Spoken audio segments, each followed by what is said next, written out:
catch my breath a little bit.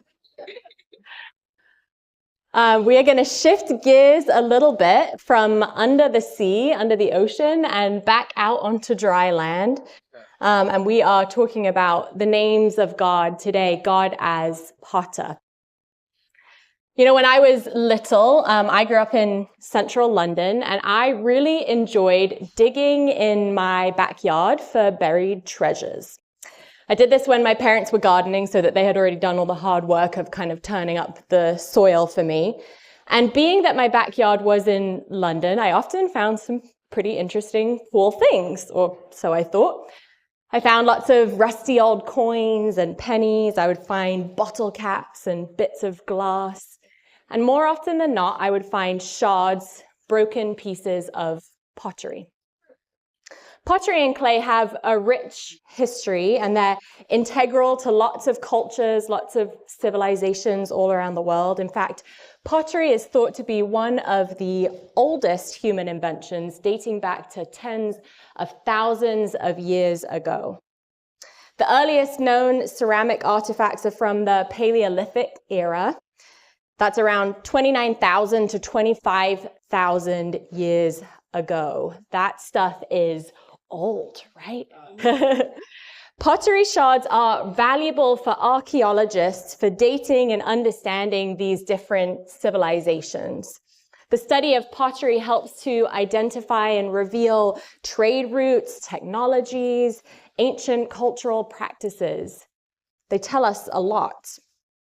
Now, I can't say that I ever found anything that particularly moved the needle in archaeological study and research in Highbury, England, but I was entranced by the idea that I could hold in my hand something perhaps decades old, perhaps hundreds of years old, perhaps thousands of years old, something that some ancient potter had taken into their hands and sculpted and formed into something particular, something formed for a specific purpose, perhaps something beautiful, maybe an art piece, maybe a vase, maybe a tile, maybe a plate. That particular piece that I held in my 21st century little hand had at one point been shaped and formed in the hands of an ancestor potter. That was pretty cool. You know, in several places in the Bible, we find this metaphor, this descriptor for God as potter. God is the potter and we are the clay, the scriptures say. That's the name of God that we are considering today. As you know, we're in this sermon series exploring the different names of God that you see up there on the slide. We're considering what these names tell us about God, how they describe who God is, what these metaphors reveal to us about God, and therefore what they reveal to us about ourselves. Today, God as potter. The prophet Isaiah uses this name, this metaphor for God on several different occasions. Take chapter 64, verse 8, for example. Yet, O Lord, you are our Father. We are clay and you are our potter. We are all the work of your hand. I wonder, have you ever identified with clay? Have you ever given that much thought? Have you ever identified with clay, or have you ever thought of God as our potter? I know I hadn't really given it much thought until I was preparing for this message. In fact, more often than not, I tend to think of myself as the potter, right? And my life as the clay. Maybe you can relate to that. Rewritten by that standard, this psalm might read something like, "Yet, O Lindsay, you are the master of your destiny. Your life is the clay and you are the potter. You can do anything you want." I think this is one of the narratives in our culture, actually. You can be whoever or do whatever you want to be and do. You choose, you decide. You get to create your own future according to your wants, your desires, your value system. Nothing will hold you back. And some of that spirit is wonderful and good and true, right?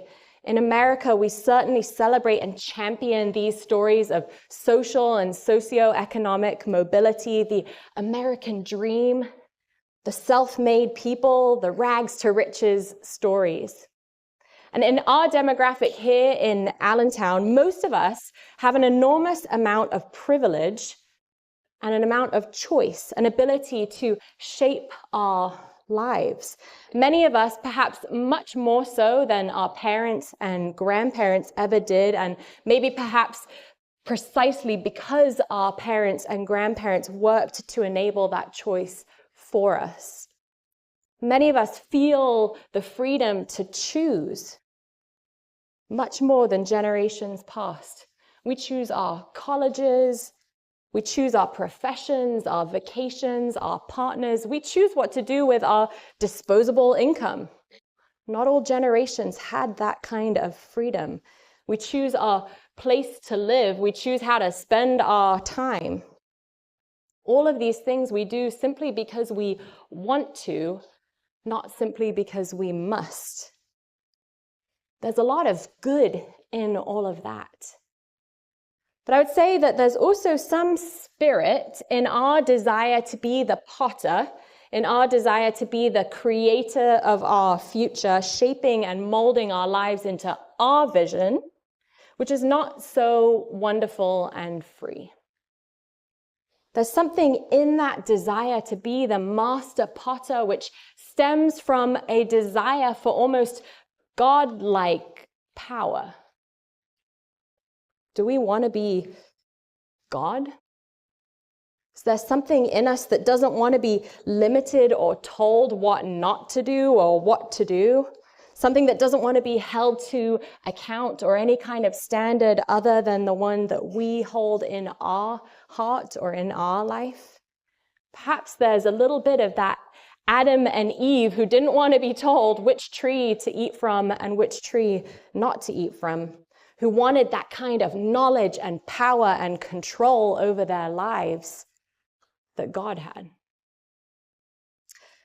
I see this on display right now in our daughter, Liza, as she's entering her toddler stage. She's really wanting to exert some authority and control over her life. I know parents of toddlers or parents who have ever had toddlers can probably relate to what I'm saying. She wants to shape her life according to her will, right?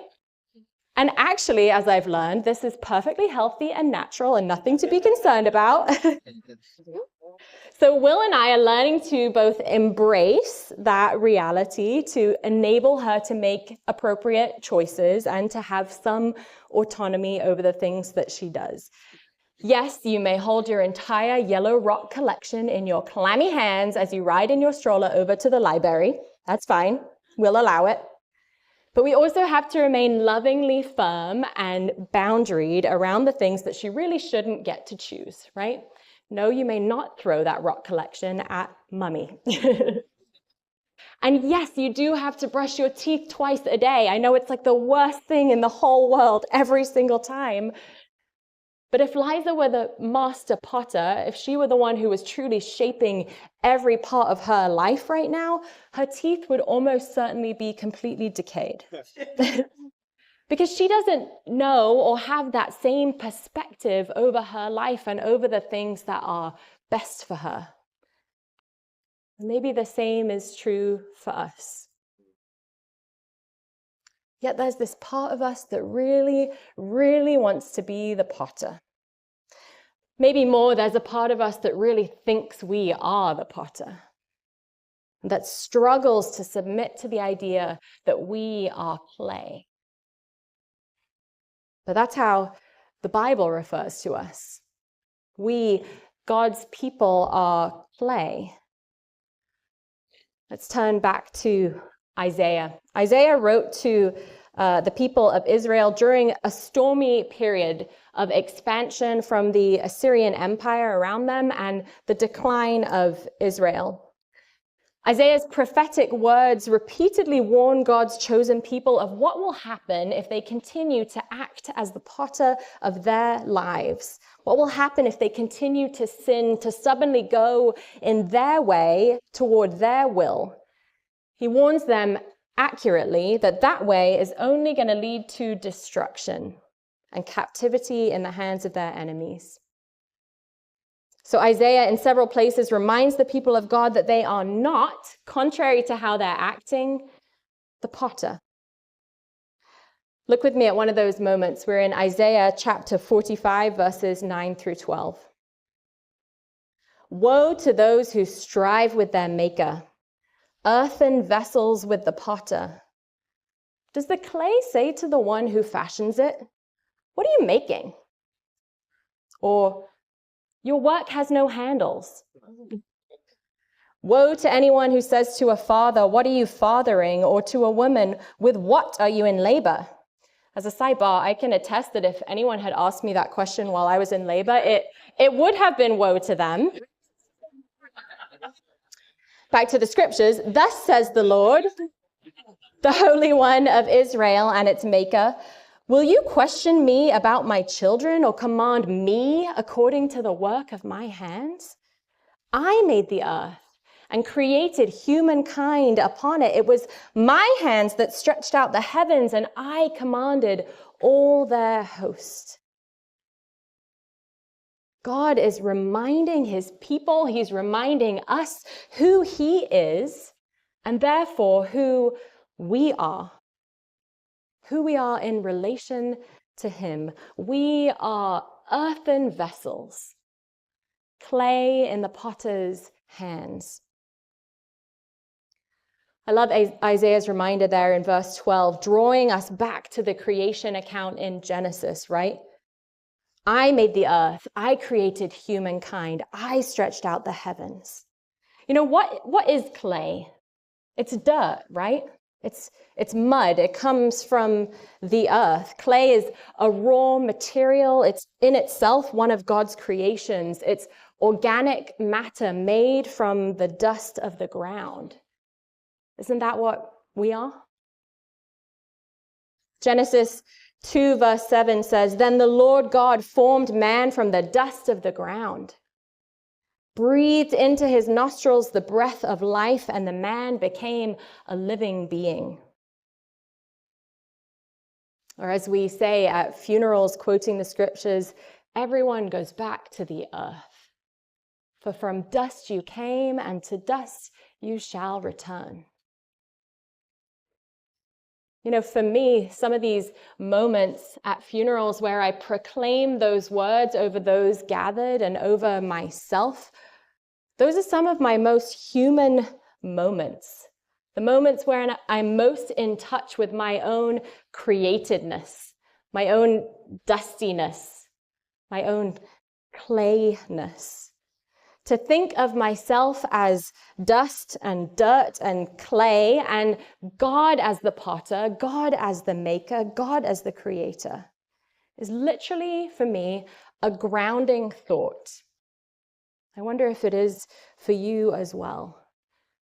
A reminder of our small place in God's much larger created order. A reminder of the limits of my power and the limitlessness of God's power.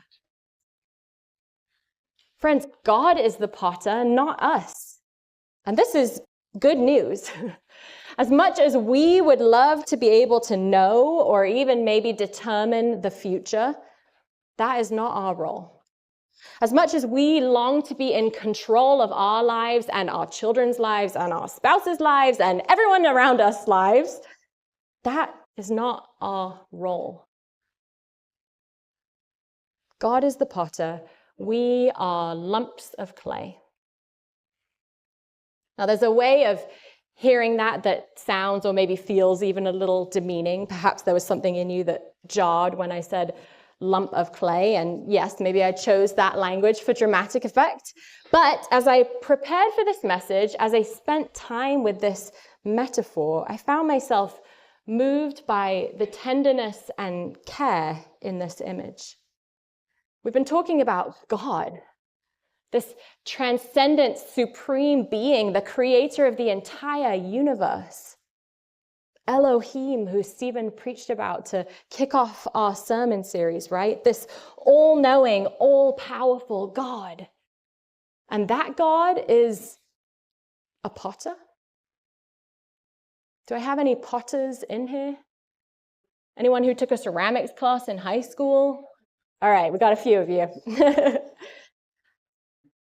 If you have done any kind of pottery or seen any videos or watched anyone do pottery, you know that a potter is someone who is intimately connected with their creation, whose hands literally knead and form and mold the clay with patience and gentleness, with precision and care.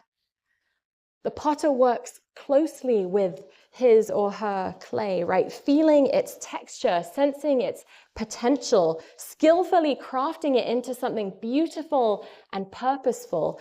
Every single creation of the potters is a unique and beautiful reflection of their care and their creativity.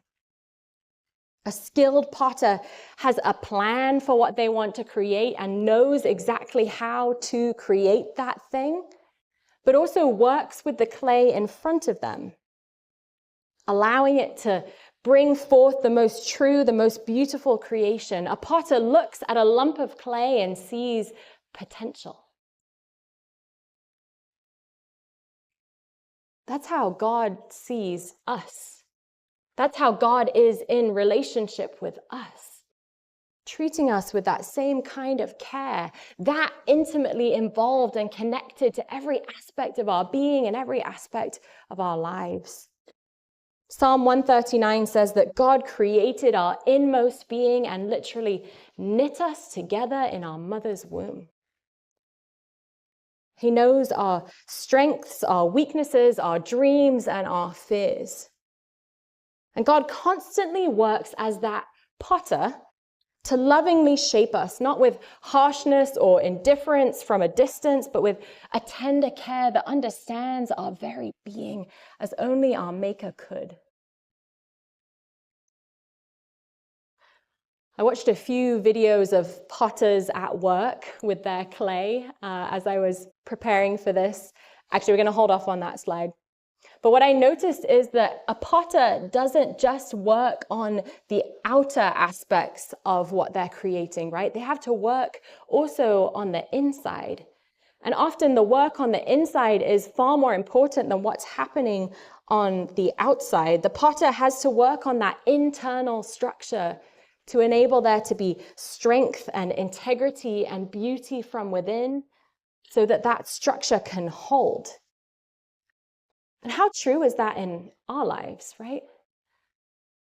God molds our character, our hearts, our minds. God forms us from the inside out through the Holy Spirit, through the Word, through the church, His body, God's people. He refines us into vessels that hold and pour out love and grace and righteousness in the world. I don't know about you, but that's who I want to be. Someone carefully and lovingly shaped by and formed by and molded by the hands of the master potter. Someone shaped into the very image and likeness of Jesus Christ, refined into that kind of vessel. As I sat and as I reflected on this image, I became more and more interested in being a lump of clay. I wonder if the same is true for you. So much of my life is marked by anxiousness, as if by worrying I might be able to create a different future for myself, right? As if by worrying I might be able to control some of those variables or some of those people around me and create a comfortable and happy future for myself and my family. I know I'm not alone in that. The truth is, I'm not a very good potter, though.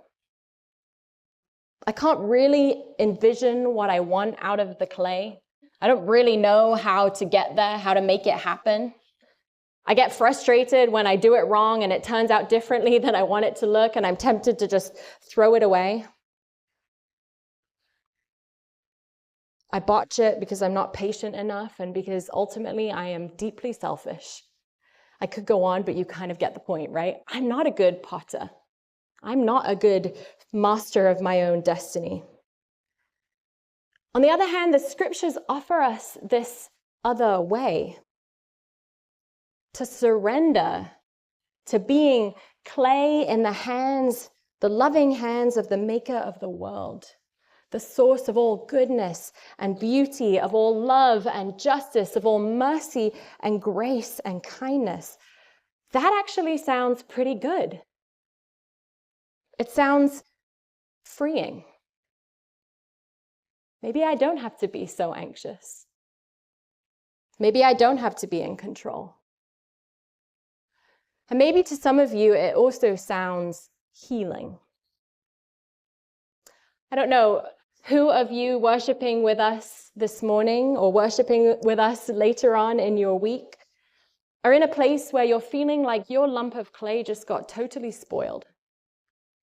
Something happened, it got messed up, it's not worth anything. Maybe you're feeling brittle or fractured like a cracked piece of pottery, or even like one of those shards I found in my childhood backyard, thrown away, once beautiful and prized and valuable and important, and now a fragment. I don't know who is feeling like that. And maybe it's because you went your own way. Maybe like the prodigal son, you claimed your inheritance and went off in your own direction, following your own desires, deciding to be that master potter of your life, and realizing only that it leads to destruction and despair. Maybe life for you has just been hard. Maybe you lost a loved one to a disease too early. Your marriage fell to pieces. Your mental health is fractured. That addiction will not let you go and it is crushing you. Friends, there's a word of hope for you this morning. God is the potter who is taking those broken, fractured pieces of your life and rebuilding them, making them whole. Are you familiar with the Japanese art of kintsugi? Some of you are, yeah. So the picture that went up on the screen just now, you recognized. This Japanese art form is the process of repairing and piecing together broken pieces of pottery and holding them together with gold. The idea is that in embracing flaws and imperfections, you can actually create something that is stronger and even more beautiful than it was before. And in fact, that those imperfections are not something just to be hidden or ignored, but something to be repaired, healed, set right, or to use a Christian word from our vocabulary, redeemed.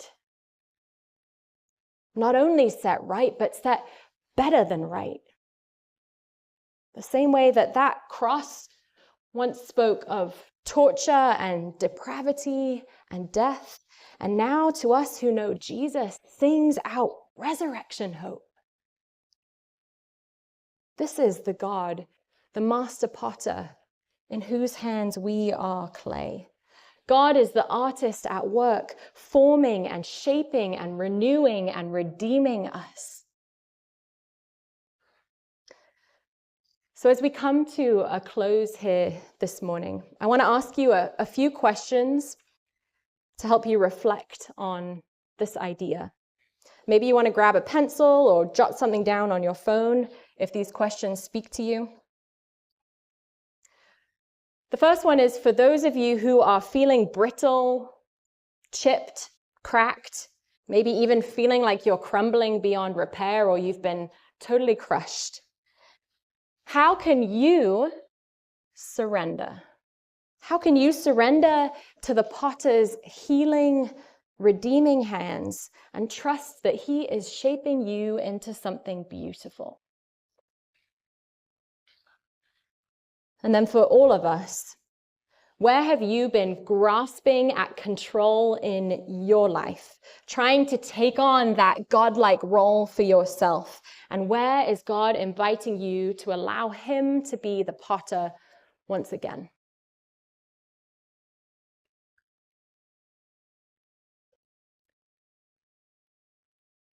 We are going to listen to a song and watch a video of a potter at work. And perhaps as you do so, you want to reflect on these questions. If it helps you to write, you can do that. Or maybe for you, you simply want to open your hands and place them in your lap as you watch, as an expression of surrender. Lord, I'm giving up control of my life. I'm giving up my anxiousness, my desire to be that God-like potter. And I invite you to be the potter once again. Let's watch this video.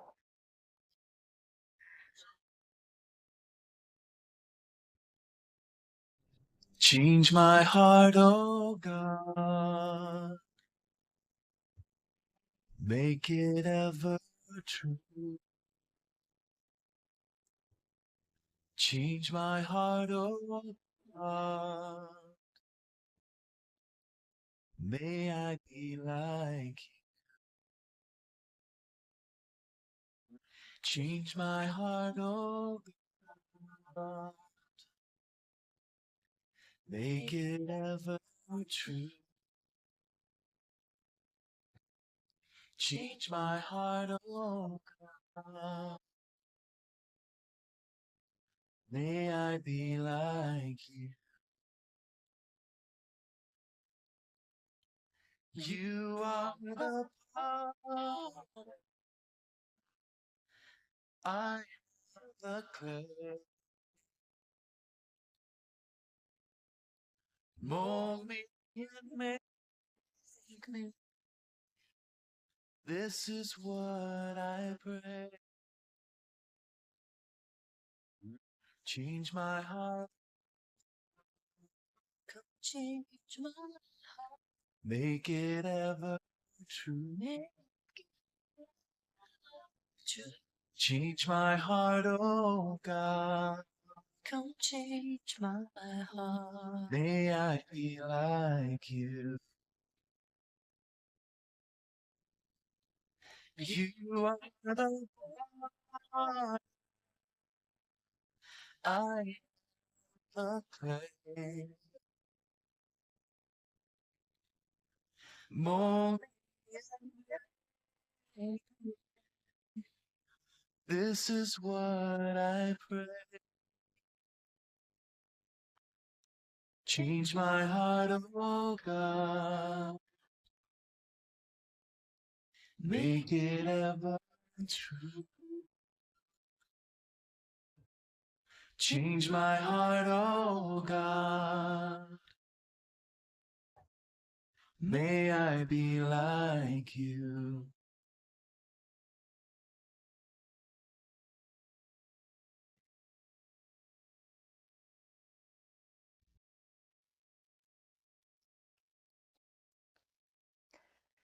Yet, O Lord, you are our Father. We are the clay and you are our potter. We are all the work of your hand. Amen.